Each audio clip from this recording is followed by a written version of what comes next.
over 260 years, the gear industry has used the involute curve, and today the involute curve is used virtually on 100% of gear drive systems in the world.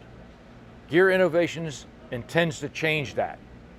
Instead of an involute curve, which uses convex curves meshing and sliding together, Gear Innovations has invented, patented, and developed convoloid gearing. Convoloid gearing is characterized by a convex curve meshing with a concave curve. Therefore, the stresses are a lot lower, and that means that power density of gearboxes and gear drive systems can be reduced, and the power density improved dramatically, up to 30 and 60% more power through the same enclosed volume. It uses the same processes and sequences as used in the involute world. It also uses the same inspection equipment, cutting tools, cutting machinery, grinding machinery. So it fits very well into the mainstream of gear production today.